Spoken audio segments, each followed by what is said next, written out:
Ẹ kú èní o ní gbogbo ibi tẹ́ bá ti ń gbọ́ mi. Fún àwa tí a ti wo sinimá Ìyá apá kìíní àti apá kejì, gbogbo wa la rí wípé nǹkan kì í ṣẹ̀ṣẹ̀ ràgó. Tí wọ́n bá ń sọ wípé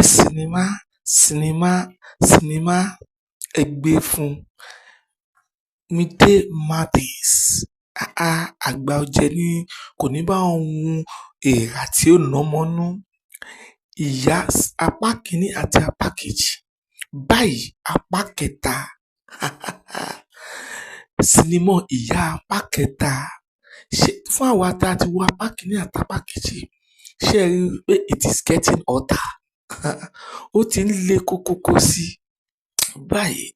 Fún ẹ̀yin tẹ́ bá fẹ́ wo apá kẹta, ẹ kọ part 3 sínú comment section níbí. Kẹ́dẹ̀ hit like button, kẹ́ share fún àwọn èèyàn yín. Torí tí ó bá drop apá kẹta lẹ́sẹ̀kẹsẹ̀, ká lè mú wá sí ojú ìran yín lórí Mide Martins TV ni wọ́n ti show sinimá Ìyá apá kìíní àti apá kejì.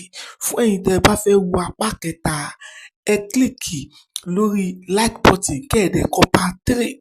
So tó bá ti drop ẹ̀ lẹ́sẹ̀kẹsẹ̀, a máa lè mú wá sí etí yín gbọ́ pé sinimá Ìyá apá kẹta ó ti show lórí Mide Martins TV.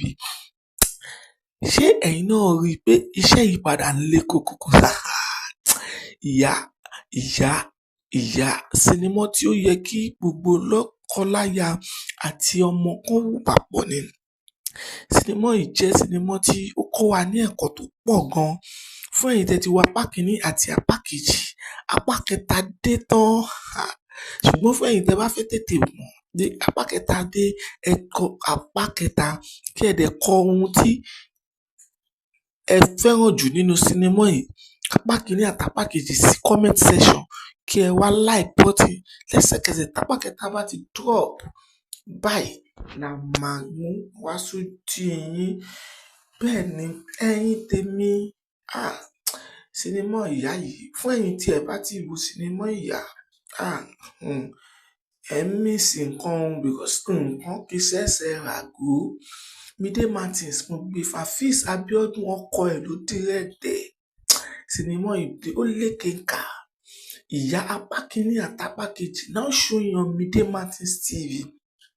Part 3, tí ẹ bá fẹ́ wo part 3, ẹ comment Ìyá 3 sí comment section kí ẹ dẹ̀ kọ ohun tí ẹ kọ nínú sinimá yìí.